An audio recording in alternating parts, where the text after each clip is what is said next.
Monsieur le Président, chers collègues, la dernière ferme de Lyon ne disparaîtra pas alors que la colère des agriculteurs éclate dans notre pays, et j'y reviendrai dans mon intervention. Cette délibération symbolise l'action inédite et inégalée de la métropole de Lyon en termes de soutien concret et innovant à notre agriculture locale.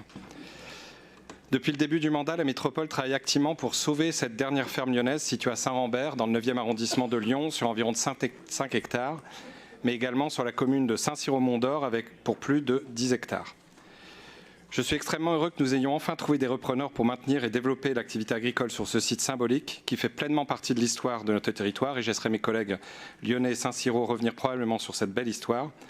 Et ce projet répond à de nombreux enjeux d'avenir. Déclin de la population agricole, fragilité des exploitations et faible rémunération des agriculteurs, pression foncière complexifiant l'installation de jeunes agriculteurs, aléas climatiques impactant leur rendement et faible autonomie alimentaire de nos villes. Et pourtant, on constate une augmentation de la demande de produits sains et locaux chez les consommateurs. En devenant aujourd'hui pleinement associée de cette ferme, la métropole de Lyon prend toute sa part pour permettre l'aboutissement et le développement de ce projet vertueux sur l'ensemble de ces grands enjeux, mais pas seulement. En devenant associée de cette coopérative ferme de Lyon, la métropole montre également sa capacité à fédérer autour d'elle les communes du territoire. En effet, si nous vous proposons aujourd'hui de rentrer au capital de cette coopérative à hauteur de 100 000 €, nous pouvons nous féliciter de le faire en étroite collaboration avec la ville de Lyon, qui a voté jeudi dernier son entrée au capital à hauteur de 40 000 €, et avec la commune de Saint-Cyr-au-Mont-d'Or, qui votera très prochainement son entrée à hauteur de 10 000 €. Ensemble, on est toujours définitivement plus fort. À l'heure où notre modèle agricole dominant montre clairement ses limites, en devenant associé de la coopérative ferme de Lyon, la métropole de Lyon affirme également son engagement pour développer de nouveaux modèles agricoles plus vertueux.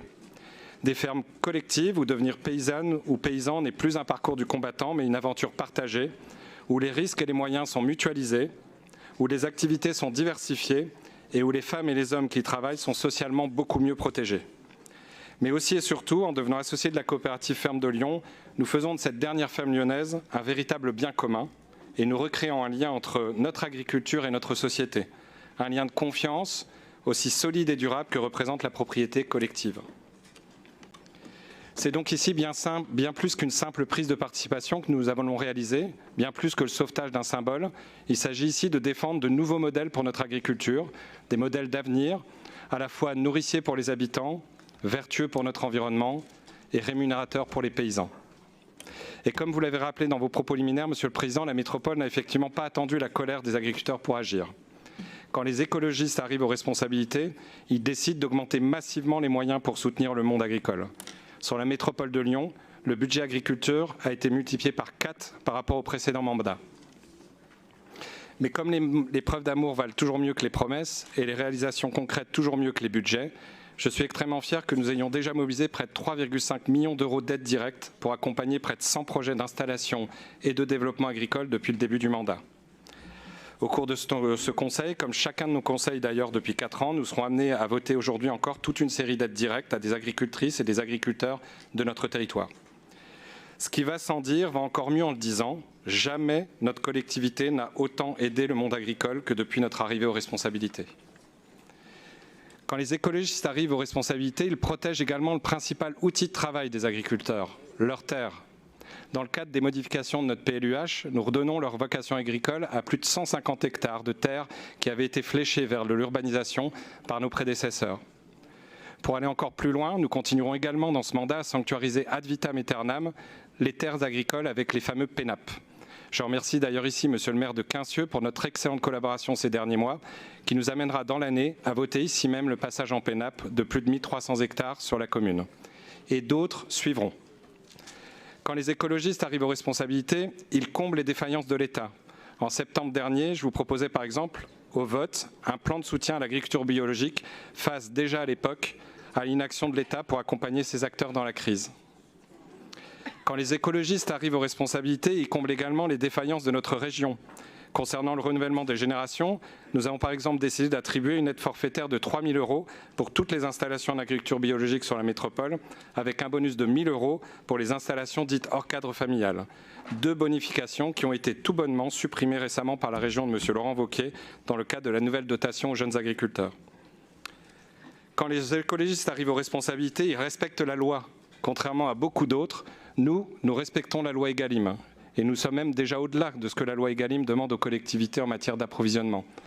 Les 25 000 assiettes servies chaque jour dans les cantines de collège deviennent donc autant de nouveaux débouchés économiques pour nos agriculteurs locaux. Enfin, quand les écologistes arrivent aux responsabilités, ils anticipent l'avenir avec lucidité et responsabilité.